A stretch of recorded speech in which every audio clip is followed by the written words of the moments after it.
Kok Baik. giliranku. Assalamualaikum warahmatullahi wabarakatuh. Waalaikumsalam warahmatullahi wabarakatuh. Baik Bunda, agar acara kita berjalan dengan lancar ya Bun sampai akhir, marilah kita buka acara hari ini dengan bacaan basmalah bersama-sama ya Bun. Bismillahirrahmanirrahim. Baik, saya akan berikan kepada Ibu Siti Khadijah sebagai fasilitator yang akan memberikan di kelas hari ini. Monggo Bunda Siti. Ya. Sebelumnya untuk hari ini speaking dulu ya, biar kita diberi kesemangatan. Bismillahirrahmanirrahim. Ayo untuk Bunda Alia, mohon berkenan untuk beri speaking. Oh, oke Bunda. Assalamualaikum Bunda semua. Masih semangat ya Bunda ya? Masih semangat ya? Masih semangat. Iya. Ini semangatku. Ini semangatku. Ini semangatku. Mana semangatmu? Mana semangatmu? Ini semangatku. Mana senyum manismu?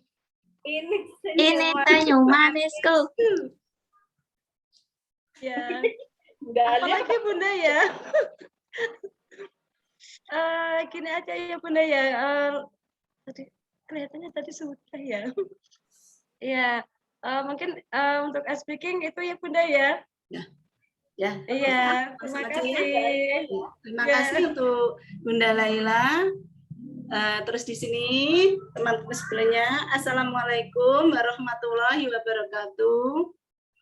Waalaikumsalam warahmatullahi wabarakatuh. Nah, karena waktunya kita berjalan, sudah sore, maka marilah pertemuan pada hari ini tadi sudah dibuka ya dari Ibu Junita, di sini dari Ibu Santi, di sini saya mau menyampaikan atau berbagi pengalaman untuk bunda-bunda sekalian, tapi untuk saya di sini mau menyampaikan sedikit yaitu masalah tentang pencapaian pembelajaran. Dan nanti tentunya di sini nanti akan saya bacakan atau paparkan di sini nanti tentunya masih banyak kekurangan dari saya. Nanti bunda-bunda bisa menambahi atau masukan, nanti saya terima dengan senang hati ya Bunda ya. Iya Bunda, sama-sama Bunda. Capaian pembelajaran untuk anak usia dini atau PAUD. Di sini yaitu capaian pembelajaran. Capaian pembelajaran adalah kemampuan yang diperoleh melalui internalisasi pengetahuan, sikap, keterampilan, kompetensi, dan akumulasi pengalaman kerja. Sebaiknya capaian pembelajaran lebih difokuskan pada apa yang diharapkan dapat dilakukan oleh siswa selama atau pada akhir suatu proses pembelajaran atau belajar. Nah, di sini tentunya Ibu sudah banyak sekali pengalaman dalam belajar dan pembelajaran. Capaian pembelajaran nanti kita akan mencapai tentunya dari apa yang telah kita ajarkan. Nanti anak-anak mau dibawa kemana, dicapaikan kemana nanti belajar kita yang akan kita ajarkan kepada anak-anak atau siswa kita ya Bun ya tentunya. Terus yang selanjutnya, capaian pembelajaran jenjang PAUD atau bisa juga TK rasional.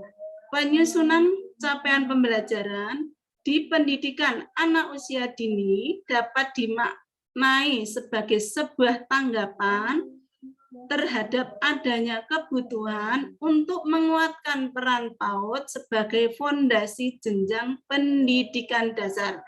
Tentunya di sini akan kita uplek-uplek nanti karena kita sebagai pendidik PAUD, kita akan membawa kemana nanti anak kita di usia dini ini, kita akan fondasikan tentang fondasi pertama di sini yang akan kita pelajari nanti atau kita gembleng anak-anak nanti kita fondasikan seperti apa yang misalnya kita membuat rumah itu kalau kokoh ada fondasinya nanti kalau ya tidak kebanyakan atau kurang imbang itu tentunya ngegleyeh atau akan roboh.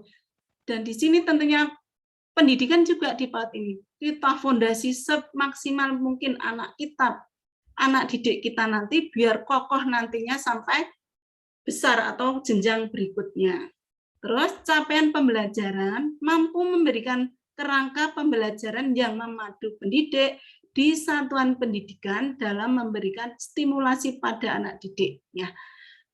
Nah itu tadi kita lanjutkan ya. Terus sekarang rasional yang akan mendasari penyusunan capaian pembelajaran. 1. Memberikan lebih banyak ruang kemerdekaan bagi satuan PAUD untuk menetapkan kebutuhan pengajaran dan pembelajaran. Nah, memberikan kepada anak kita untuk pembelajaran yang merdeka. Merdeka tentunya kita sudah banyak sekali mendapatkan ilmu dari mana-mana tentang kemerdekaan, tidak hanya untuk bangsa atau untuk anak kita sendiri juga diberi kebebasan, merdeka.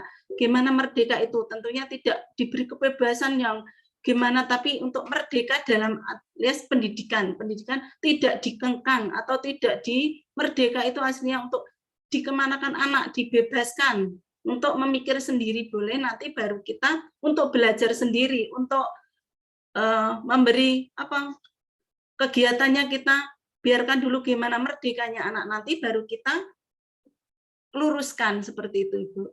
Terus yang kedua, menguatkan transisi PAUD sampai ke SD atau jenjang berikutnya.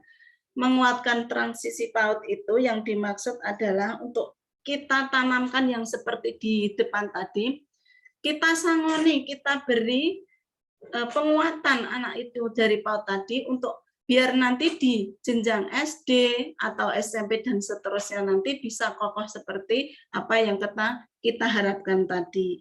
Ya misalnya untuk penguatan itu ya kita ajarkan misalnya sedikit tentang pengenalan huruf atau angka dan seterusnya. Nanti biar di SD dia bisa mengenal dan sudah bisa mengikuti yang selanjutnya. Yang ketiga, menguatkan artikulasi penanaman dasar literasi dan STEM sejak jenjang PAUD. Nah, literasi pengenalan anak dikenalkan sejak dini, seperti tadi yang di atas tadi juga untuk jenjang SD bisa berbahasa atau baca tulis, tapi tidak diharuskan anak itu untuk bisa membaca dan tidak untuk jenjang PAUD tidak ya Bu, tapi diperkenalkan dari sejak dini tadi berbahasa yang bagus, perkataan yang sopan kepada tentunya yang lebih tua daripada kakaknya atau semuanya di situ, dan tulisan, mengenal tulisan. Yang keempat, memberikan pijakan bagi anak untuk memahami jati dirinya dan dunia. Nah, kita memberikan kepada anak kita tentang jati diri anak dan memahami gimana toh kebijakan bagi anak untuk kita, untuk anak didik kita. Tentang itu menjadi tugas jadi pendidik itu tadi untuk pembelajaran dari sejak dini itu. Nah, kita lanjutkan yang selanjutnya, yaitu tujuan capaian pembelajaran. Pembelajaran di PAUD adalah pembelajaran yang mengintegrasikan semua aspek anak dengan penekanan pada kesejahteraannya. Tujuan capaian pembelajaran PAUD adalah memberikan arahan yang sesuai dengan usia perkembangan anak pada semua aspek perkembangan anak. Di dalamnya itu ada nilai agama, moral, fisik motorik, emosi sosial, bahasa, dan kognitif, agar anak siap mengikuti jenjang pendidikan selanjutnya. Tentunya ada kaitannya yang di atas tadi ya Ibu, anak-anak kita ajari dari yang tadinya itu yang apalagi karena kita semuanya tentunya kita punya agama yang berbeda-beda. Misalnya seperti TK saya untuk agamanya agama Islam semua. Ya, di sini kita ajari agama yang betul itu gimana untuk fondasi kita. Nanti misalnya di agama Islam kita ajarkan karena kita sebagai pendidik di lembaga kita adalah lembaga yang Islam, kita ajarkan bisa anak itu bisa belajar dulu ya untuk baca Iqra, menghafal surat-surat pendek, kita ajarkan, terus bisa latihan sholat, ya, doa sehari-hari itu kita tanamkan di situ. Terus moralnya juga pokoknya kita gembleng. Fisik motorik, fisik motorik di sini tentunya anak-anak bisa fisik motorik kasar, motorik halus kita tanamkan di sejak dini ini. Terus emosinya juga, ya kita dalam nanti misalnya dalam pembelajaran yang kita emosi anak kita, emosi sosial kita ajarkan bagaimana toh sosial anak nanti untuk kedepannya kita tanamkan sejak dini, ya biar dia itu sama temannya biar bisa bersosial, nantinya tentunya akan berjalan dengan sendirinya dan kita arahkan sejak dini pula. Bahasa dan kognitif. Bahasa juga kita ajarkan bahasa yang sederhana dulu, ya. Nanti lama-lama dia akan mengikuti apa yang kita ajarkan dan juga kognitifnya agar aspek siap mengikuti jenjang pendidikan selanjutnya biar enggak kaku atau biar bisa berkesinambungan. Yang selanjutnya karakteristik pembelajaran PAUD. Pembelajaran di PAUD memiliki karakteristik yang memandang sikap anak yang dipandang unik dan memiliki potensi atau kelebihan, kekuatan masing-masing sehingga memungkinkan untuk dikembangkan lebih lanjut melalui berbagai stimulasi yang diberikan. Nah, di sini juga nanti kita tanamkan kelebihan, kekuatan bagaimana untuk dikembangkan lebih lanjut melalui berbagai stimulasi yang diberikan. Terus coding atau dukungan belajar secara struktur sangat penting diberikan pendidik seperti melibatkan anak dalam percakapan akan memberikan tantangan, dukungan, dan bimbingan bagi anak untuk mengembangkan keterampilan. Nah, anak-anak didik kita pokoknya kita usahakan semaksimal mungkin bagaimana nanti bisa mengikuti apa yang Ibu Guru ajarkan. Yang selanjutnya, lingkup dan rumusan capaian pembelajaran. Itu mencakup 3 elemen. Yang pertama, nilai agama dan budi pekerti. Anak mengenal nilai-nilai agama dan ajaran agamanya.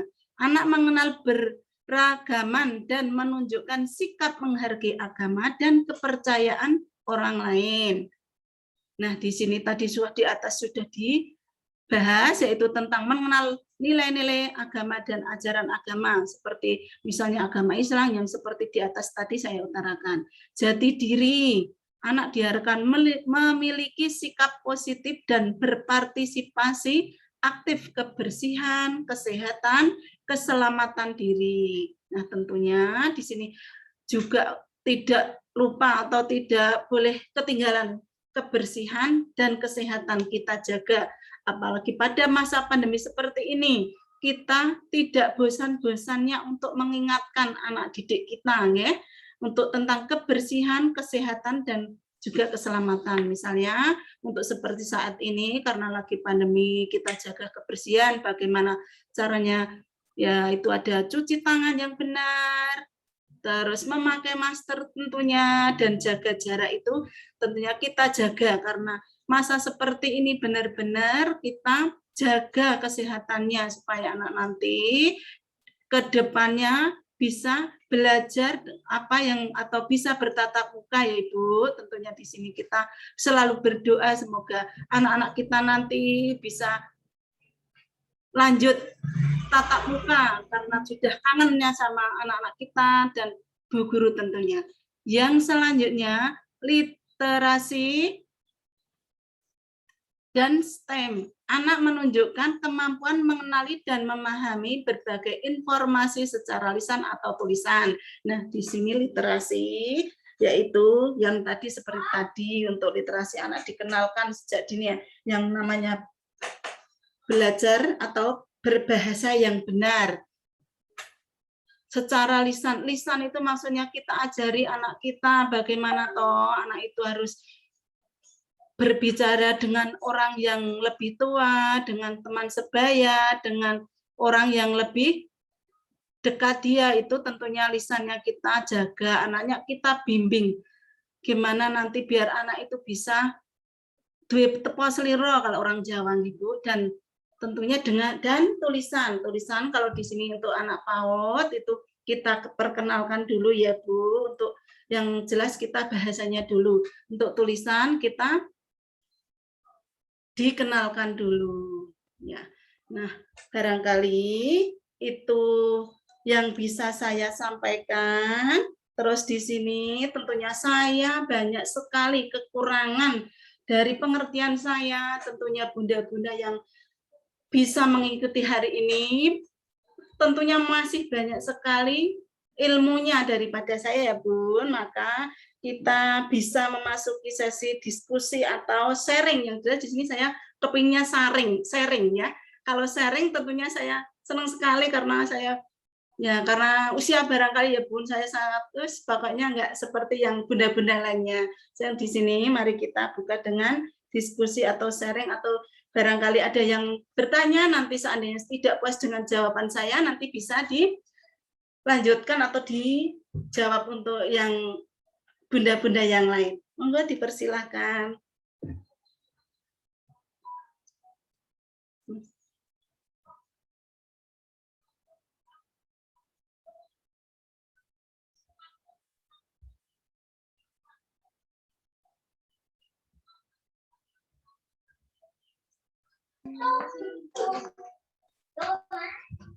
Iya.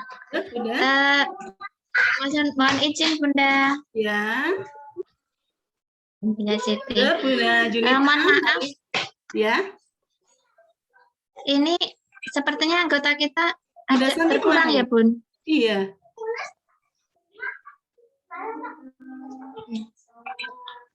Halo Bunda Santi. Bisa dilanjut Bunda Junita? Oke. Mungkin sambil menunggu Bunda Santi bergabung kembali ya Bun. Iya. Hanya sedikit menambahkan, mungkin menambahkan saja. Pertama kita tentang pemahaman capaian perkembangan, bahwa di situ akan ada sedikit perbedaan dari yang tahun kemarin, karena nantinya capaian perkembangan itu akan masuk di dalam kurikulum operasional satuan pendidikan. Nah, yang kalau dari saya sendiri, satu hal perbedaan yang itu terlihat yaitu ketika kemarin kita masih menggunakan kompetensi inti, kompetensi dasar, sekarang kita beralih kepada capaian perkembangan yang terdiri dari 3 elemen tadi yang sudah Bunda paparkan, dan itu tentunya akan berbeda dengan kemarin. Kita harus sedikit demi sedikit move on, bahwa kita akan melupakan kadi-kadi yang banyak itu menjadi lebih runcing, lebih padat capaian perkembangan dan tujuan capaian pembelajaran dan tujuan pembelajaran. Mungkin itu mudah-mudahan akan lebih sederhana namun bermakna. Itu sedikit yang saya tangkap dari materi Bunda. Terima kasih untuk yang lain. Terima kasih untuk Bunda Junita, terima kasih untuk tadi sudah ditambahi atau untuk sharingnya. Saya mengucapkan terima kasih. Terus sekarang coba untuk Bu Alia, barangkali monggo mau sharing atau bagaimana. Terus kemana ya Bunda Santi? Iya, terima kasih waktunya ya Bunda ya. Ini saya tidak ingin itu ya panjang lebar ya. Saya juga sepaham ya dengan Bunda Yunita ya di sini. Saya tidak banyak itu karena tadi Bu Siti sudah jelas menerangkan tentang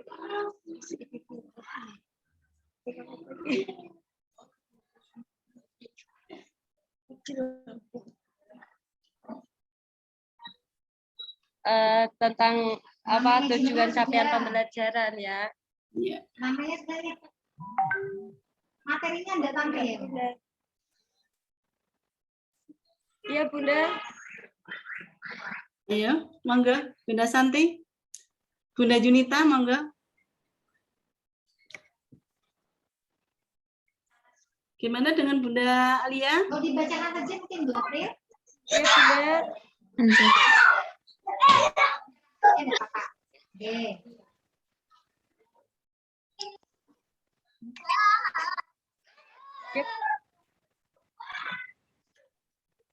Halo. Ya. Terima kasih Bu. Sudah jelas sekali ya Bunda ya dari Bunda Siti Khadijah, dan tadi juga sudah sambung lagi pada Bunda Yunita. Untuk tambahnya saja itu di karakteristik pembelajaran PAUD ya Bunda ya, itu kan anak itu kan berkarakteristik berbeda-beda.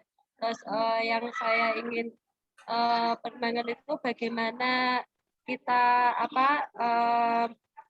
mengembangkan tentunya dalam karakteristik itu perkembangan bagi khususnya bagi perkembangan untuk lembaga kegiatan pembelajaran ini gitu loh Bunda. Maksudnya karakteristik yang seperti apa gitu. Mohon Bunda Yunita barangkali bisa membantu untuk pertanyaan Ibu Alia. Anjay, menyambung lagi sedikit ya Bunda, karena kita berpacu dengan waktu juga. Mungkin berbagi sedikit pengalaman saja. Karakter di situ adalah kita mengenali karakteristik anak. Jadi jelas untuk masing-masing lembaga, masing-masing wilayah tentunya akan beda-beda Bunda. Di mana karakter anak itu beda. Tentu karakter anak didik di lembaga saya itu akan berbeda dengan karakter anak didik Bunda Ali, karena kita beda. Saya, lembaga kami adanya di daerah Gunung Kidul, di daerah pedesaan, yang jelas karakter anak itu akan berbeda dengan mereka yang ada di perkotaan. Jadi kita membawa si anak untuk menggali pengetahuan sesuai dengan Merdeka Belajar, jelas berbeda sesuai karakter mereka. Kalau mereka hidupnya di desa, daerah, apa sih yang mereka tahu? Seperti apa kalau anak desa itu sukanya mainannya itu lebih bebas. Oh berarti kita mengajak anak bermain juga lebih bebas. Kita kalau anak di perkotaan Bun, jelas mereka lebih ruang lingkupnya lebih sempit, maksudnya kan tidak sebebas anak-anak di desa, jelas kita beda juga. Jadi kita harus mengenali karakter anak itu sendiri. Menurut saya itu Bunda sedikit, terima kasih. Ya, terima kasih Bunda. Terima kasih untuk Bunda Yunita yang telah membantu saya. Mungkin Bu Alia sudah puas dengan jawabannya. Ya, sudah Bunda Santi, sudah. Kuat, yaitu untuk karakteristik anak itu kita bina sejak dini tadi ya Bun. Dan tadi Bu Yunita juga tentunya antara lembaga yang satu dengan yang lain, anak satu dengan yang itu berbeda seperti itu ya Bun. Ya. Ya, Bunda, barangkali hanya saya semampu saya seperti itu untuk paparan yang saya berikan pada sore hari ini. Berhubung waktunya juga sudah sore, tentunya Ibu sudah kepingin istirahat atau bagaimana ya Bun. Tentu marilah kita akhiri pertemuan pada hari ini. Semoga saja kita doakan bunda-bunda sekalian nanti sampai rumah bisa bertemu dengan putra-putri atau keluarga dengan selamat. Amin. Kita insya Allah bisa bertemu di lain waktu dengan semangat semuanya ya. Ya, Bunda. Terima kasih untuk hari ini marilah langsung saja pertemuan pada hari siang sore menjelang sore ini kita akhiri dengan bacaan hamdalah bersama-sama. Dengan sikap duduk sempurna marilah kita akhiri dengan hamdalah bersama-sama. Alhamdulillahirabbil alamin. Mohon maaf segala kesalahan. Assalamualaikum warahmatullahi wabarakatuh. Semangat, sehat. Semangat, sehat.